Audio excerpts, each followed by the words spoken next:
participé de los conflictos o del conflicto armado con Gran Bretaña en las Islas Malvinas con el grado de teniente, perteneciendo al Batallón Logístico 10 con asiento en Villa Martelli.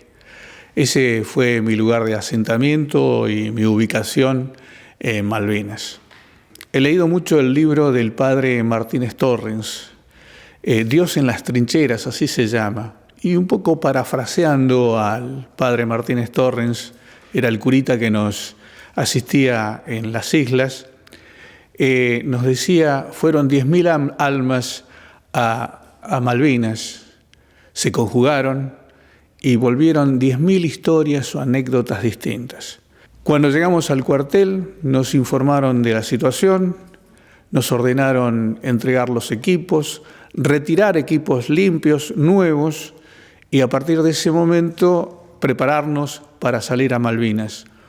Un grupo comenzó a trabajar en el puerto de Buenos Aires, llevando los elementos más pesados que tiene la compañía de arsenales, al buque Formosa, el resto a preparar sus equipos, sus mochilas, sus bolsos, y a partir de ese momento a pensar que era Malvinas. Así que cuando nos dieron la orden, comenzó nuestra marcha en los camiones hacia el aeropuerto de El Palomar. Allí estuvimos un rato, nos embarcaron y fuimos hasta Río Gallegos. Pasamos una noche en Río Gallegos. Al día siguiente, con las primeras horas, las primeras luces de la mañana, pasamos a Malvinas. Llegamos al aeropuerto de las islas y de allí nos asignaron un lugar. En el mismo puerto de Puerto Argentino, que es una unidad logística totalmente distinta a lo mejor de las unidades de combate. Es una unidad de apoyo logístico a todas las unidades que están en primera línea y a todas las unidades que se encuentran en el teatro de operaciones. Esta unidad logística, el Batallón Logístico 10, tiene una misión. Esa misión es la de abastecer, de reparar, de clasificar efectos de arsenales y de intendencia para luego redistribuirlos en las distintas unidades que están en primera línea o, como les decía, en el teatro de operaciones. Es arduo el trabajo. Es mucha la envergadura que tiene la estructura esta de un batallón logístico. Es algo así como un gran supermercado en donde hay mercadería, hay ropa, y a esto hay que agregarle también todo lo que es la munición, los explosivos, el armamento grande, pesado, el armamento liviano, y todo eso hay que repararlo, hay que clasificarlo y hay que volver a redistribuirlo a las primeras líneas. Para eso se necesita, o una unidad logística tiene 3 compañías.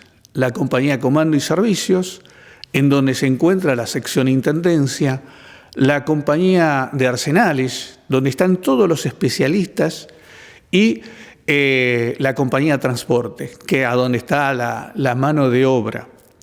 Decimos mano de obra a la sección que es la que realmente hace la actividad de traslados de un lugar a otro de todo este material, de todos estos efectos.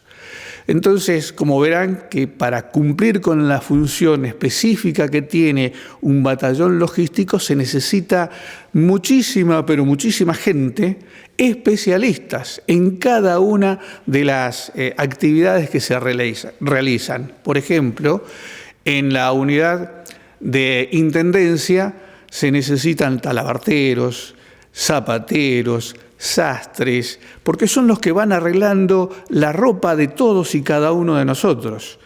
A partir de ese momento, eso tiene que ser clasificado, eso tiene que ser almacenado y después distribuido a primera línea.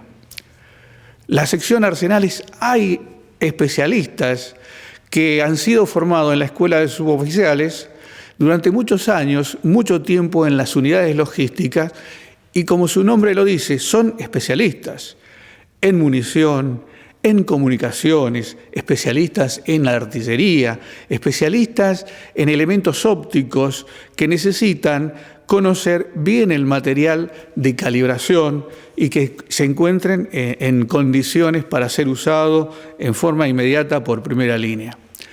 Y la sección mano de obras, como les había comentado, es la mano de obra, es la que hace todo tipo de traslado.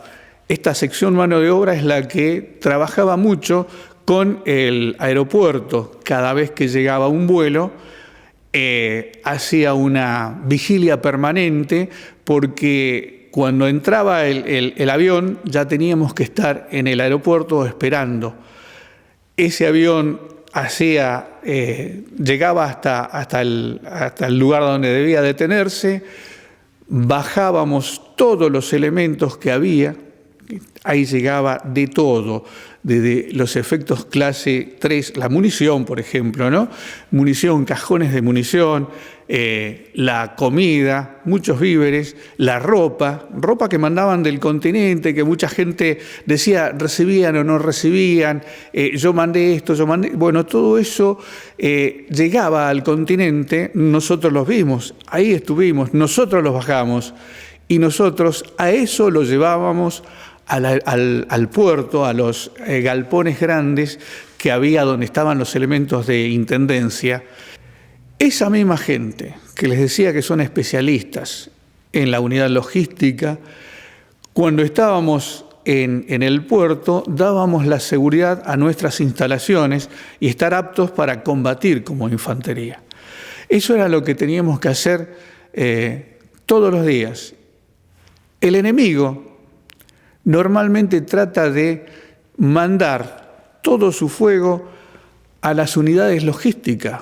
Es ahí donde una vez que destruye la logística, el resto que está en primera línea seguramente no va a recibir el apoyo que necesita, que de hecho no lo podían recibir aún cuando todavía no nos estaban bombardeando en la zona las distancias y no teníamos medio. Por allí utilizábamos algún helicóptero para hacerle llegar los víveres, o por allí las mismas unidades, cuando por algún motivo mandaba gente hacia retaguardia, se llevaban caminando elementos a primera línea, de primera necesidad, obviamente. Aquello que era muy pesado, había que darle turno, había que esperar que viniera algún helicóptero, y además esos helicópteros llevaban el peligroso momento de la salida, porque eran todos vistos y comenzaba el bombardeo por donde iba el helicóptero, de tal forma que también era todo peligroso en ese momento y había que buscar los momentos más oportunos para poder hacer ese traslado. Así que muchas de las unidades de primera línea tuvieron que sufrir las consecuencias de no poder recibir en tiempo y forma todo lo que necesitaban. Efectos de intendencia, víveres, ropa, efectos de arsenales, munición, arreglo de su armamento. El armamento que tenían, que se les quedaba, que se les trababa, no había forma de poder solucionárselos, a pesar de que ellos tienen sus grupos de intendencia, tienen sus grupos de arsenales para de inmediato solucionarles el problema. Pero lo más grande y lo más grave había que mandarlo a retaguardia, hacia donde está la unidad logística. Así vivimos todo el tiempo, incluso hasta el día 14 de junio, apoyando, viendo dónde podíamos poner las cosas, cómo cambiarlas, hasta que el 11 de junio, una noche muy, muy, muy triste para nosotros. Si bien recibíamos bombardeo continuo, ya estábamos conociendo cómo era la situación, en qué momento comenzaban a tirarnos, en qué momento caían las bombas o las pepas, como decíamos, y empezaba a las 6, 7 de la tarde a oscurecer y ahí comenzaba todo el cañoneo desde la costa hasta las 11, 12, 1 de la mañana. Y fue ahí cuando el 11 a la noche un gran bombardeo hace que vayan cayendo alrededor del pueblo una cantidad impresionante de proyectiles. Ahí teníamos nosotros nuestras posiciones, nuestros pozos de zorro, nuestras trincheras, y ahí es donde cayó en una de ellas un proyectil directamente en ese pozo.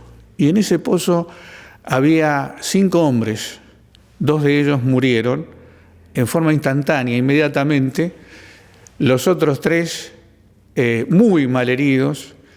Era una noche muy cerrada y con la iluminación de cada uno de esos proyectiles a medida que caían íbamos viendo a dónde habían caído y bueno, fuimos a socorrer a esos soldados, esos hombres, y bueno, no se pudo hacer más nada.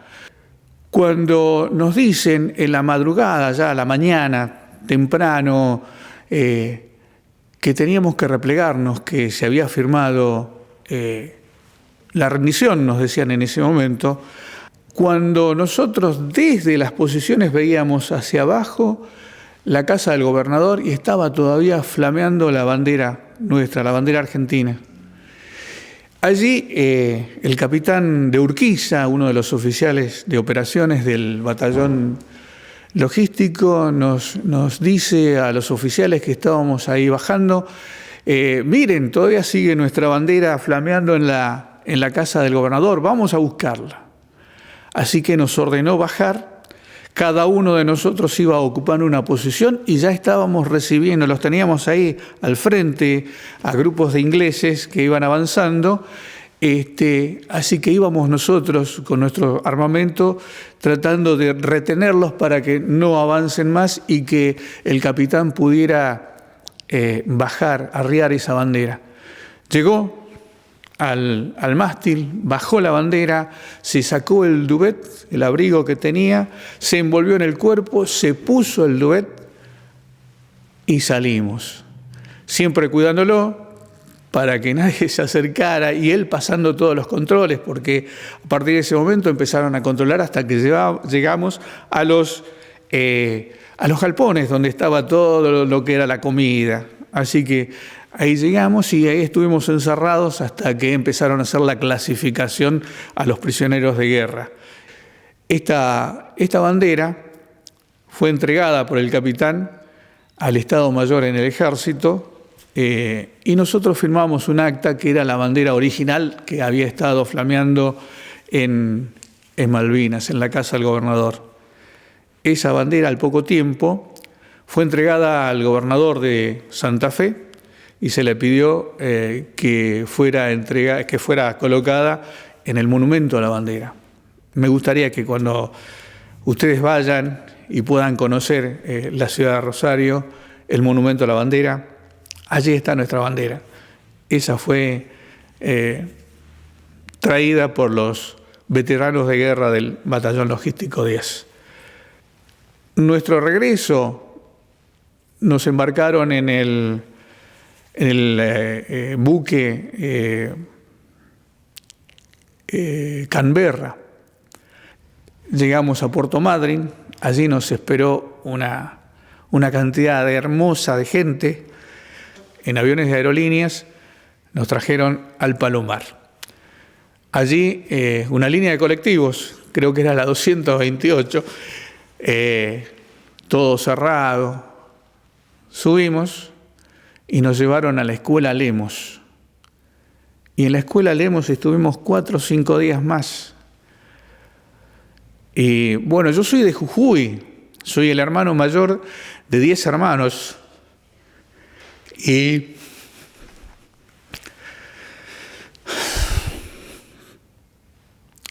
mi familia no sabía nada de todo esto. Así que bueno, fue terrible estar esos 4 o 5 días también ahí en la escuela Lemos. Quisiera rendirle homenaje a los hombres que quedaron allí, a los que fueron al fondo del mar. Esos son los que se merecen que nosotros a 40 años los recordemos, los vivamos. Y también me gustaría que nuestros soldados se sientan orgullosos de todo lo que nos pasó. ellos se jugaron por todos los argentinos, por todos. Así que para ellos mi humilde reconocimiento a 40 años de Malvinas.